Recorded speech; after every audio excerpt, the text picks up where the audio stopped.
Don't you want it? Don't you want it? Don't you want it? Don't you want it? Don't you want it? Don't you want it? Don't you want it? Don't you want it? You lose your little mind. 5, 10. Season finale. Season finale. Welcome to the season finale of the Deadlights podcast. I'm your host, Sam. Aw, and I'm your other host, Leslie, and we're bringing you the very last episode of the season. It's a bittersweet moment. Bittersweet. We had a good season, I think. Solid season 3. Yeah. I think it's funny because we started this season in a different place.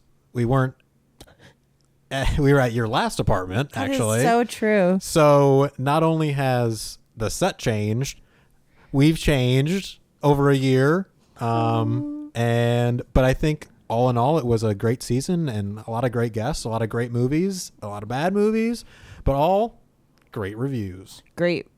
I definitely had fun. I think we had definitely a spectrum of everything in between. Mm-hmm. And I really liked that. It really spiced it up. It really gave us new perspectives and enjoyments as to why we do this. Yeah. Why we're reviewing the movies, the horror movies. And I don't know, it just keeps us on our toes. The bucket keeps feeding us things that we are really enjoying. So hail to the bucket. Hail to the bucket. We also hit 100 episodes this season, which was really cool. Insane. Yeah, that's... I need to stop singing. Insane. Insane. We won't stop until someone asks us to. So really cool mile marker for us to hit the 100 episodes. Wow. And we got to look back at all the movies that we watched. And that was really fun too, to see, how this podcast started, where we are now, how the form has kind of developed too. So what 105 episodes it has been. I really wish that you can edit like a very like sentimental like dun, dun, dun, dun, dun, dun, dun, dun, dun, dun, of us just being like and it's like just snippets of us just All of it in slow motion. Us reviewing in slow motion. Us sitting at with like a really sad song. We both had to pour out a little bit for this one. Jesus Christmas. R.I.P. us. Well, us in season 3. True. Because we will be a new person. Maybe even a new set. Who knows? Who knows where we're going to be? Whatever throws at us, we're flexible. We're flexible. We'll be here. And we hope that you stick with us too. Yay. Shout out to you who have been listening from the start. And new listeners, welcome. Hopefully you're here too. He was number 1. We were number number 1. Yeah. So I think in true Deadlights form, let's get to a review, huh? Ooh, what did we watch? To finish off season 3, we watched Dead Birds from 2004. Directed by Alex Turner. Written by Simon Barrett.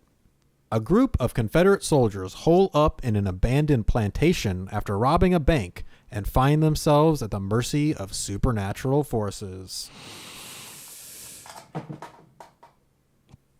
Okay, that's the second one. That's happened a lot, I feel like. Truly, that little bear was not on the edge. This movie's got something about it. I mean, granted, that is on Velcro, but still. The tension, yeah. Weird timing. I swear that bear was not on the edge of that thing and it fell on me. That is weird. I wish we had that recorded. Ah, In the arms of the angel. I'm a demon. Jesus. This movie. Wow. Okay, so first of all, neither of us had seen this movie or even Never heard it. Never heard of it.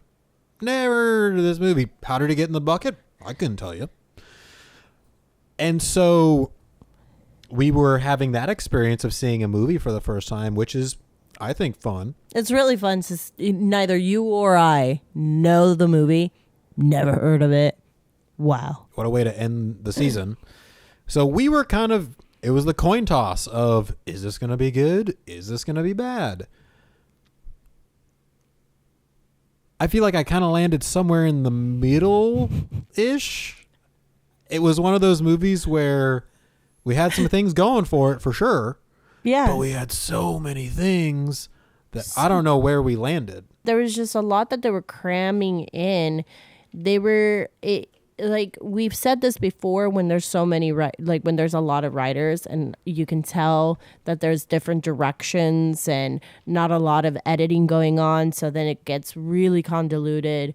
That's what this was. We have supernatural, but also kind of sci-fi, yet kind of about the children. Creature feature and possession and the Civil War. I mean, we're throwing a shit ton of stuff So many into this pot, and we got something. We got something for sure. Maybe we should just jump into it. Let's just jump in. Okay, so let's pop open the can. Yeah. I'm Wow. thirsty. End of season 3, we're finally getting Foley. We're getting our own made sound effects. Yeah. I like that. Upgrading. Upgrade. See you in season 4. First scene, I was like, wow, I'm on board. I'm liking what we're getting. Yeah.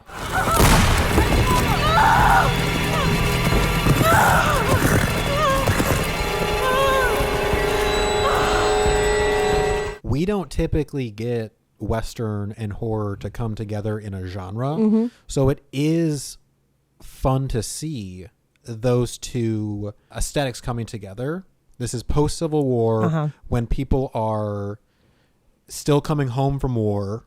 The aesthetic has to be a certain historical lens to it. At least that part I actually did appreciate. They had the cool costumes. They had the guns. They had the little Western town. At Beautiful the beginning. horses. Horse riding.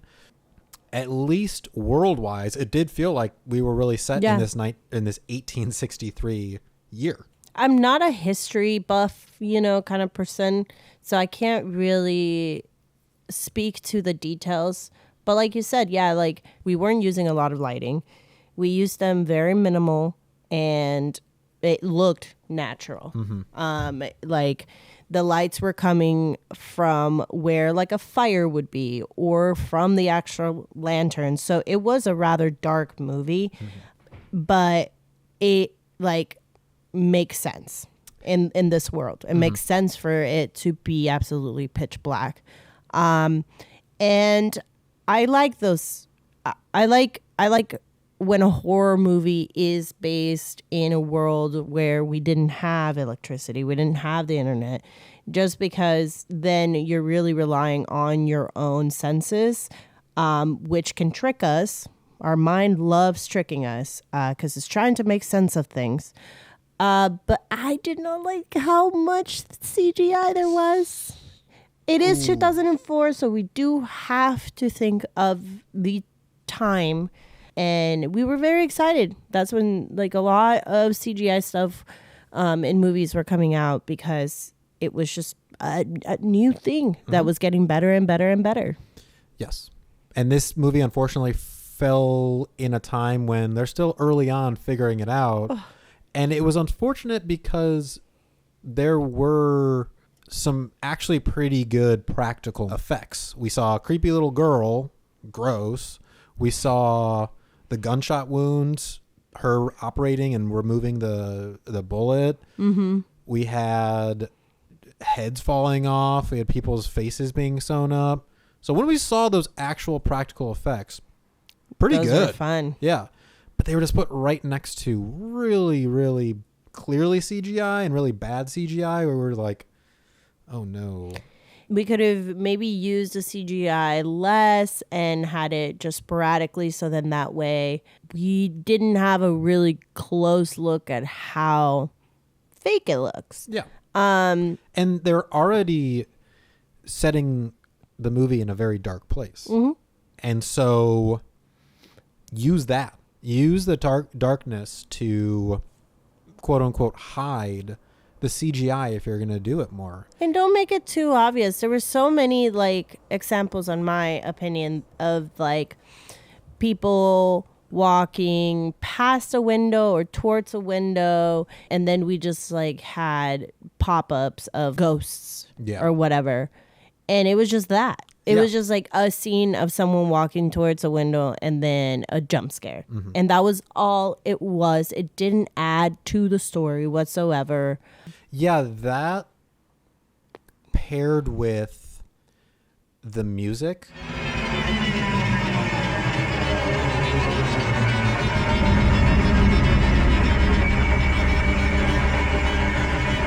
Very creepy. Set a very eerie mood, and I thought was actually pretty good for the movie.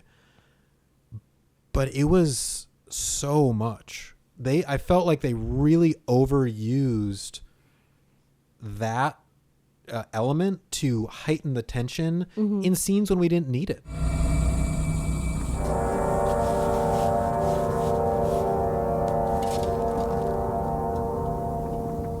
Why? Why? It only feels like they're doing that to keep us engaged, because if they didn't have it, we wouldn't really care. It would feel like a whole different movie. Yes. Yeah. They were too reliant on that to keep us engaged, keep the tension up to a point where I was like, okay, we are getting these strings so much. Turn it down.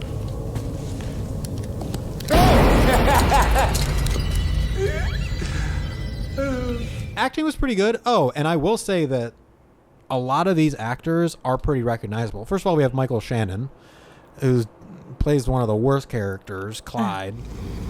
And if William thinks we're taking the same share as that, he's got another thing coming. And then the leader of the group, Henry Thomas. I believe he's Elliot from Friggin' E.T. E.T. Right here. Isaiah Washington. He's Todd. And I've seen him in Grey's Anatomy. Ain't no boys in here, speculator. I wouldn't speculate on you. I wouldn't have no use for you. I don't see any pine trees for you to hide behind up in here. Oh, boy, I knocked those eyes straight in your head. Shut up, the both of you. I mean, it's a Western kind of movie, so there isn't like men are portrayed more stoic, you know, rugged, always on edge, which like that Shannon actor is very good at. Yeah. Very good at being that stoic kind of like guy. So he makes a really good villain. Don't hurt yourself trying to think or nothing, but right now that gold's downstairs. I ain't mine until it's in my pocket. That's for true. A lot of the characters here, they're not redeemable people. Oh, not at all. They're all terrible. Yeah. I was going to mention that we're inherently in a story of villains, murderers. So the rest of the movie, we get revealed more and more about each person's past, where they came from, their motivations more of why they're here. And that kind of gives the opportunity for the audience to decide, can we forgive the horrible things that we've seen them do because of these reasons? And you have to decide at the end, was anyone redeemed? Adam Pell.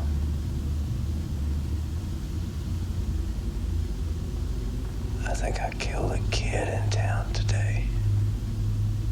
It's a very Hateful Eight kind of like movie. Yep. I was just like, is there anyone here that's an actual good person? Because y'all are killing each other. Or in this movie, someone's killing you. It was a trap, William. The farmer that lived here, he sacrificed his slaves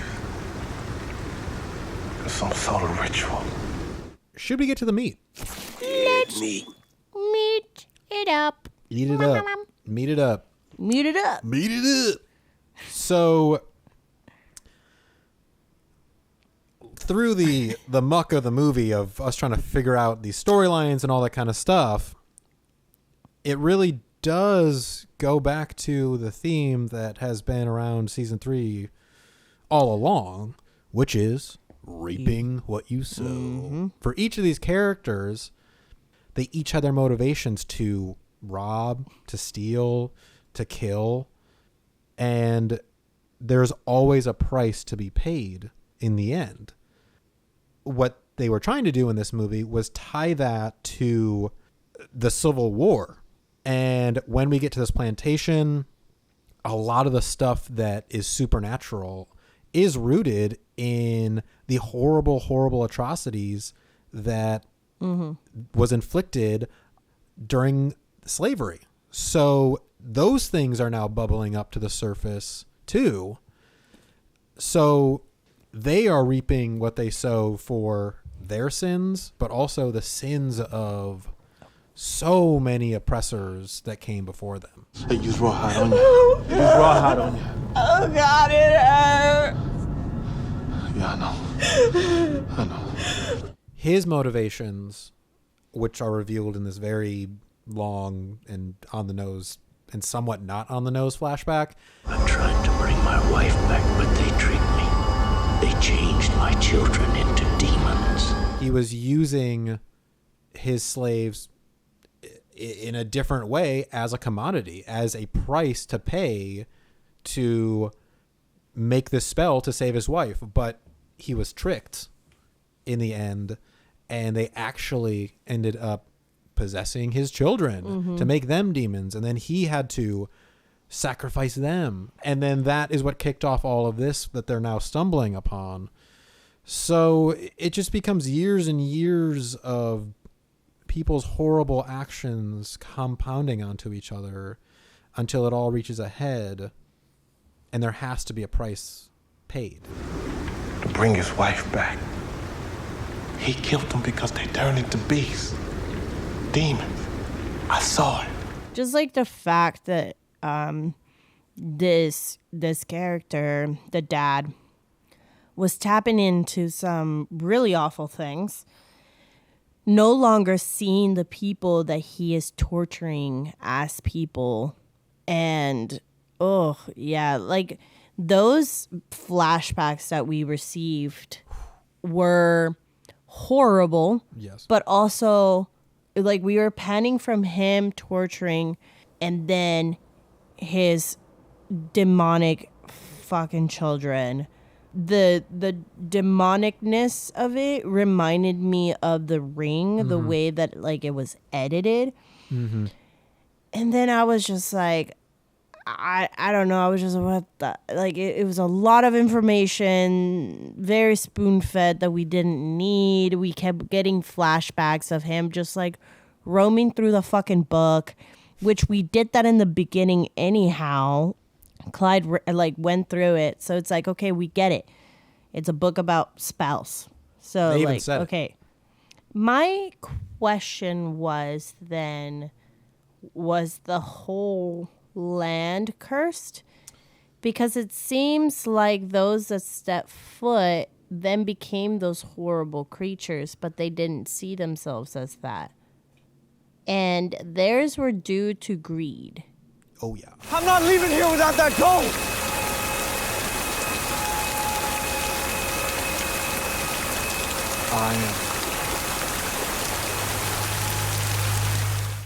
Like I was mentioning, everybody had a motive, you know, and the only girl there, the nurse, she is a woman living in this time period. You don't, first of all, you have no fucking rights. You have no way to open your own bank account. You couldn't do that all the way up to the 80s. Women couldn't open their own bank account. You couldn't have your own money. You couldn't work for yourself. That's crazy, Doc. Yeah. So when we opened with her being in the bank, I was like, no offense, but what are you doing here? Yeah, she was a nurse in the war, and she just would tell every single soldier that she was going to go home with them. I think she's the most beautiful girl I've ever seen. As soon as I heal up and get out of here, we're going to get married. At least the ones that were going to die. I mean, yeah, because like you she have to give probably- them some kind of hope. Right. But she is still doing that like flirty, kind of like, oh yeah. And sure enough, she did go home with the one soldier she was able to save. Yep. So I'm just thinking, whichever one, whoever it was, she was just going to go with them. Whoever survived, because unfortunately, like, she's dependent on them. She is, yeah, she has to survive as well. She needs a man. Then we see a little glimpse of maybe her flirting with William's brother, Sam. So I'm just like, is her kink just like them wounded? Like, does she love them wounded? Seems like it. It's all she knows, I guess, as a nurse. Yeah, she's saving their life. Which William, there's a wonderful line of William saying, Should have left y'all here when I had the chance. You watch yourself. I've ridden with you a long time. I saved your life more times than I can count. That don't make it yours. oh. Yeah. So good and delivered so well. Isaiah. Isaiah Washington, my goodness. Nailed it. Nailed it. Yeah, so we're... a lot of really heavy themes going on. And then, on top of it, too, we have all these characters, all these bad characters coming together in one place. A place that has been really bad. Yeah. So that element of it I really like, actually. It makes sense for all these villains to end up in a place like this and end in a place like this, too. Mm-hmm. Except for Todd. Except for Todd. We were really hoping that Todd would make it. Damn. Yeah. I'm sorry, Todd. You deserve to make it. Yeah. Yeah. Should we get to the cook? Let's cook it. Let's cook it up. Let's cook it up. There's not a lot of things that I can say in each, section. Yeah, I think this section, actually, I could probably say the most, because the cook was a little all over the place. Mm-hmm.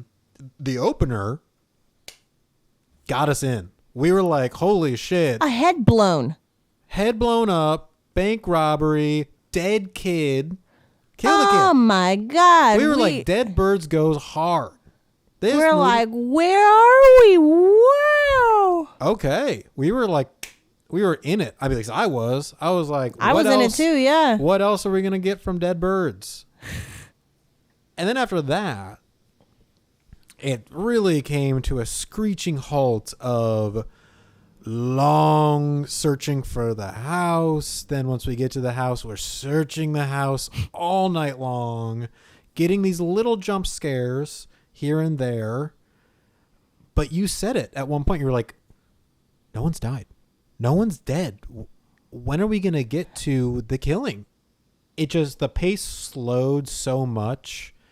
And in that time that it was slow, I think it was also too because they were trying to juggle all these things that we had going on. We had to slowly reveal the monster, which started off as a dog, then became a kid in the well, then became demon children, then became the dad.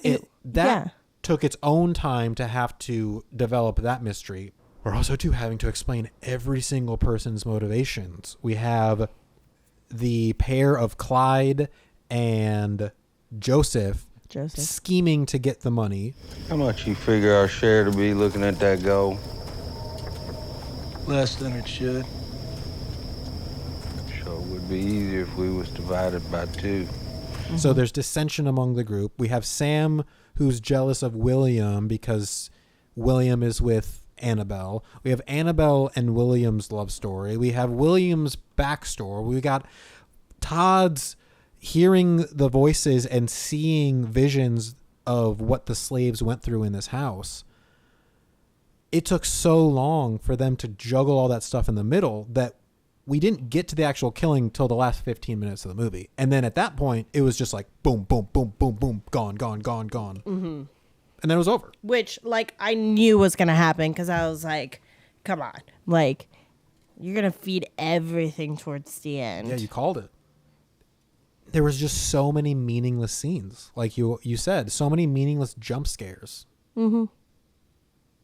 They were trying to cram so much in to scare us that it didn't. It didn't scare me. And I had such high hopes from the start. Oh, it God started so damn. well. Started so well. They nailed the first 5 to 10 minutes. We got a bunch of CGI towards the end. Yeah, they were really going for it. Those faces, I was just like, are not doing it for me. The faces weren't doing it.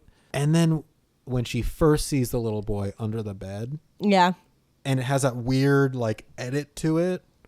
And then we would cut off. Boom. Bye. We would have those scenes and cut off and then come back and we're like, well, they're dead, but we didn't see it, but they're dead. And no, they were alive. And I was just like, why are we doing this then? And then Dead Birds, like the title of a movie is Dead Birds.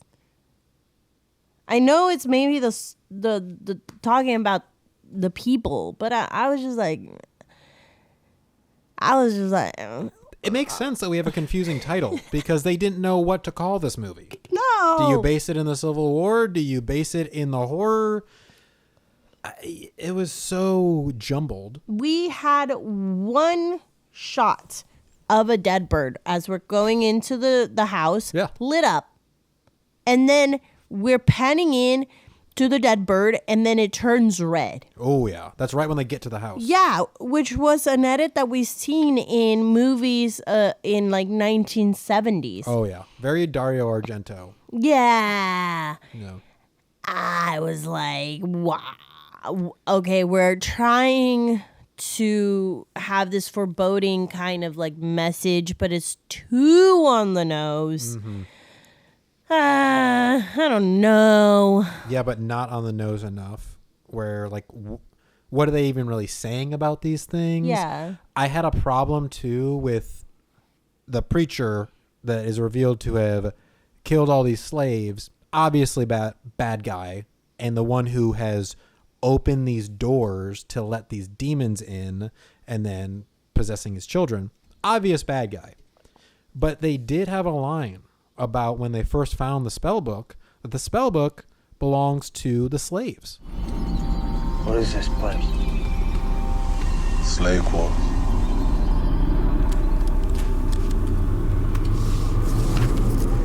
There's a book over here. Any of this mean anything to you? There's spells for raising the dead. It's this whole like idea of voodoo, of Yes. just it being tied to black folk, and it's one of the reasons why the Princess and the Frog to me was so like problematic a bit, because their villain was this man that was using voodoo, and that's a Disney movie, and it's just like it feels like we've just been retelling the story and continued this villainization of a race and culture. And it's like, I don't know. I'm just like, I don't want to see it anymore. Even though this movie is from 2004, I'm just like, I'm done with it. Let's just stop spreading this fucking message. Totally. And it's unhealthy. It is not nice. They've done it for years. I thought with this movie specifically, it was extra bad because we are dealing with the topic of the Civil War and ending slavery. So in a movie where you are talking about race in some way, that felt like a really big oversight to actually then inadvertently demonize the black people who were enslaved.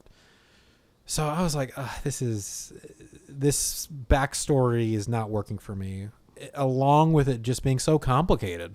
Who cares about him having to save his wife? And so then he uses magic, but then his kids become demons, and then he has to kill his kids, and then his kids are the ones who are haunting people. Like, why did it have to have so many steps for it also to be insensitive? So didn't work for me. It didn't work for me either. As the movie continued, my eyelids got heavy, and I took a little nap. Yeah. It was 10 seconds, but Dead little bird. Dead little Watching bird. dead birds. But yeah, but it was just unsatisfactory. Big OS, Yep. Satisfactory. which I not. received plenty of when I was in grade school. Bunch of U's and S's. No, just U's. Unsatisfactory. Yeah. Yikes. There you go. Well, F them. Look at you now. Look at me now. I graduated, motherfucker. Oh. Should we get to the thrill?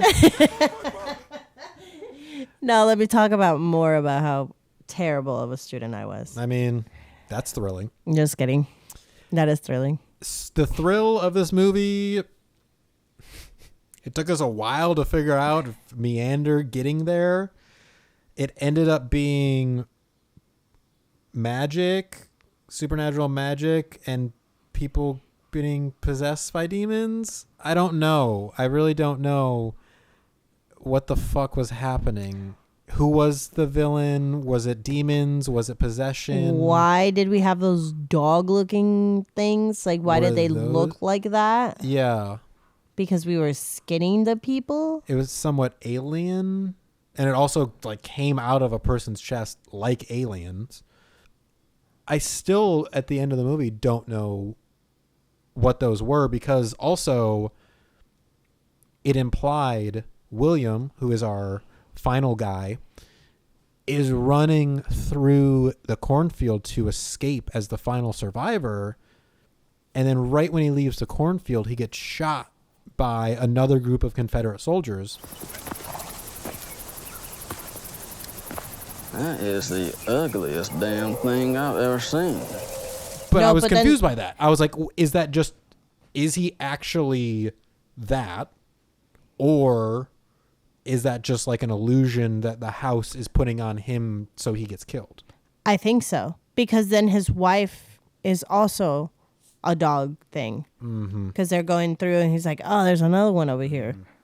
I'm assuming that is just a continuation of the curse. Yeah. But in that way, I just don't understand. Then Yeah. what?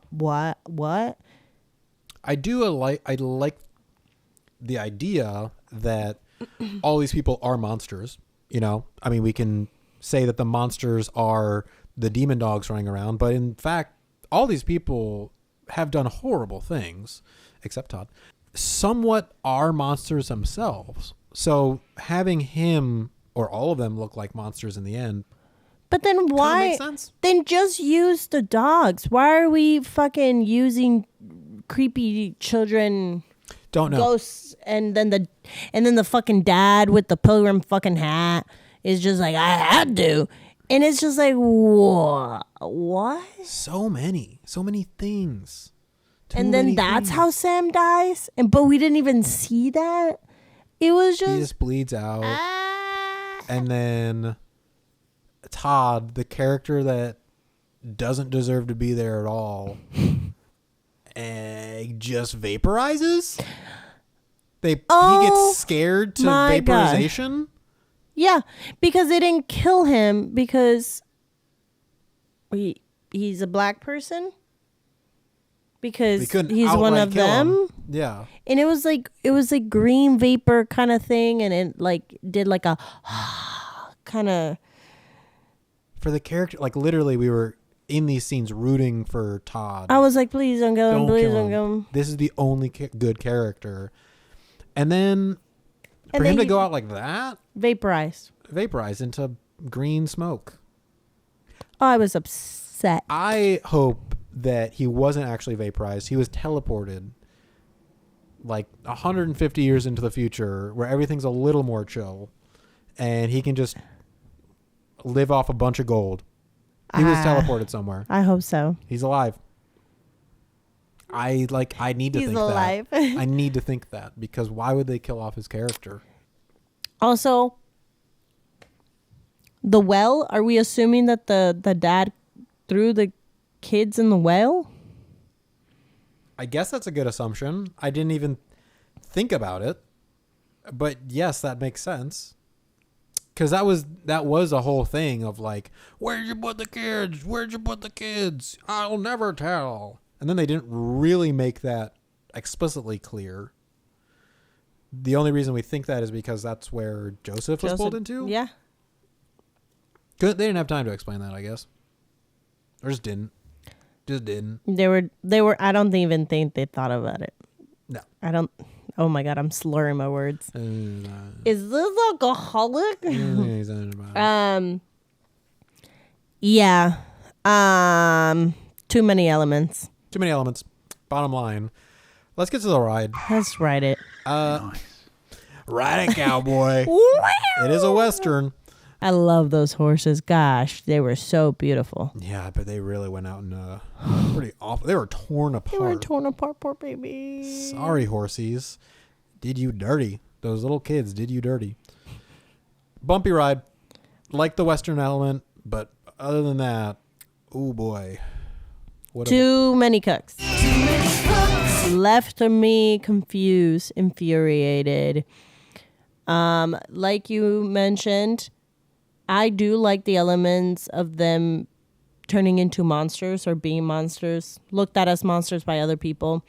And that's an element that I got from this, of just being like, oh, yeah, the concept of seeing people as monsters is really scary.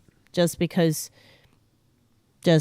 you know, there's the whole like, why are you killing this bug just because it's smaller than you? Mm-hmm. You know, like, or it looks a certain way. Mm-hmm. Don't. Yeah. And like I said, I like that concept too. But what did that really have to do with what was going on in the house? That had revealing people's like real monster really had nothing to do with the supernatural stuff that they were setting up. So was that really an intention that they had? I don't know. I don't know either. Dead birds. All right, let's get to the Smash Pumpkins of Dead Birds from 2004. All right. Please share with us your log line. My log line. Let's go. A gang of outlaws go to an abandoned house to solve a mystery involving supposedly supernatural creatures through a series of antics and missteps. Where are we? Who is getting killed next? What is actually going on? From the producers of Scooby-Dooby-Doo, Where Are You? Why is it called Dead Birds? 1.5. 1.5. Yeah, that really does sum it up. I wish the mystery gang was there. Absolutely. They'd be getting down to the mystery way faster than these people did. They would have solved it right away. Yeah, in and out in a half hour. Damn. All right, here is mine. All right. In 1863, a Wild West world, in the wake of the Civil War, after robbing a bank, killing innocent people, and sustaining their own individual trauma, 6 bad guys enter a house. What lurks in the halls? What evils were committed here? Where will all their paths lead? Fuck if I know. R.I.P. Todd. Oh. I also gave it 1.5. Oh, no way. Yes, I did. I wrote it down. That's insane. Yeah, Dead Birds. Dead fucking birds, man. Oh my gosh. Wow. What a finale to the season. I guess I should have given a forewarning at the beginning. If you don't like us ripping apart a movie, you shouldn't watch this one. Yeah. Oh no. We've had to do it a couple times this season though. We did. We've seen some really big stinkers, quite honestly. Ones.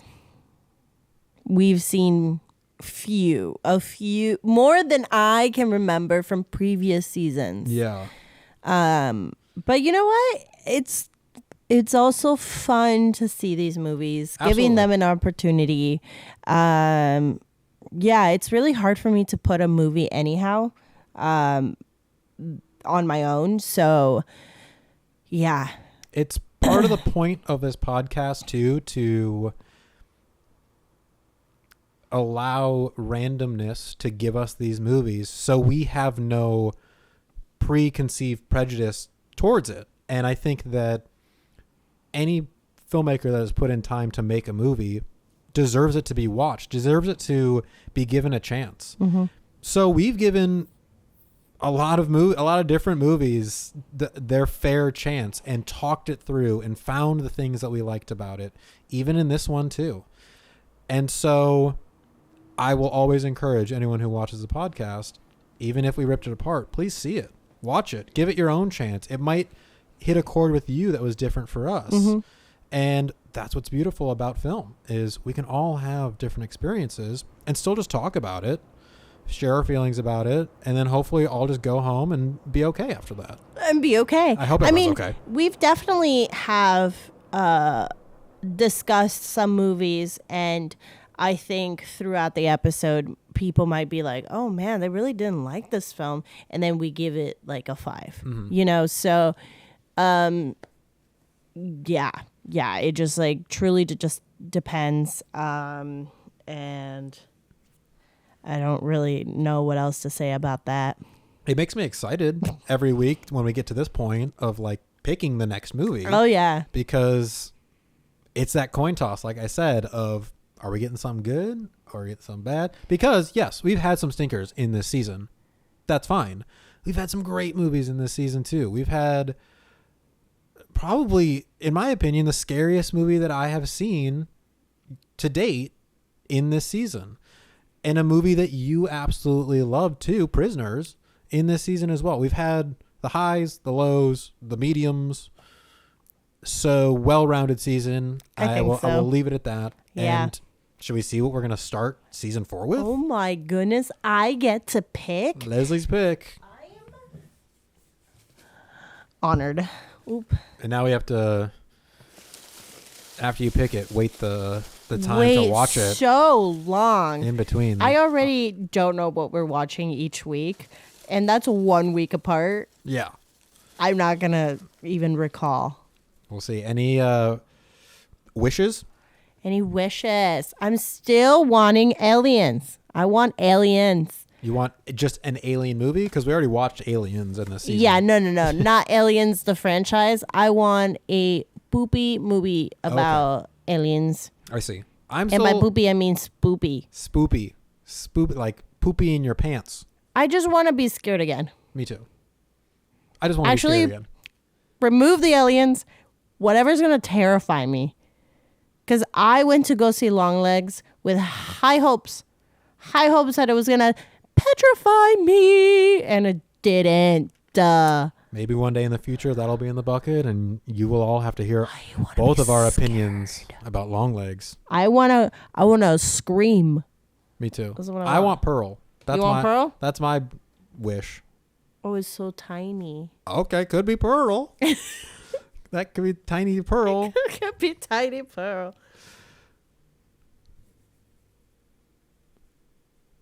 Oh. No. Okay. What? Oh, interesting reaction. Oh, no. What?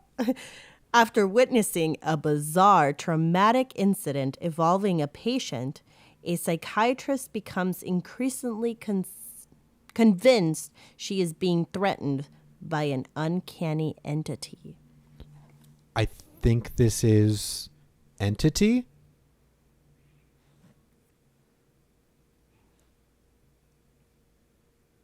That's scary. That's scary. What is it? Smile. Oh, shit. I did not get it. I was honestly scared. Smile. Hell yeah. Okay. More recent one. One of the best marketing tactics. Yep. I think. And we have Smile 2 coming out in the next couple months. Mm-hmm. So y'all will have to revisit Smile 1 with us when we start this season. Hell cool. Yeah. Have you seen this? I have. Yeah, me too, actually. We'll have to talk about it next season. We're not going to give you any teasers. Not at all. Oh, man. In the meantime, you could call us. Yeah, you can call us. We have a phone number. We do. 773-669-6677. Please call us. Leave us messages, emails. I always say that. Leave your email on our voicemail. Sure. I mean, if you want to leave your email, that's fine too. Don't email the voicemail though. Don't do that. What world am I living in where you can call us and email it? Some future world. I don't know. I have no idea. Maybe by next season, we'll have that in place. Oh my gosh. But for now, just call it. Yeah, just call us and leave us a story, please. Yeah. Anything. Yeah. And then in the meantime, go to Instagram at Color Me Leslie. And me at Beep Richie T. You can follow us at the Deadlights Pod. Also, if you're in the Chicagoland area, come check us out at Hex Coffee Company. We are doing horror movie trivia there the last Friday of every month. We do. So come and test your luck. A lot of great prizes and drinks, and we have a good time. Oh yeah, the people there are also so sweet. Yeah. And the community we're building too, they're amazing folks. I just wanted to give a quick shout out to them. We love talking horror with all the people that come out, and please, we want you to come out too. Oh, we want to see your lovely faces. Yeah, we got your ears now. Give me your face.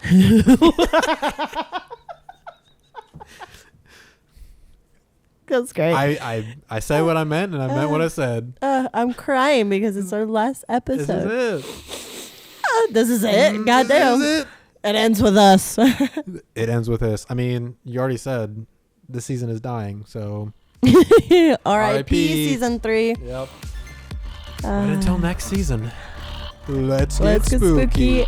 Ooh. Dead birds, dead birds. Dead birds, dead lights.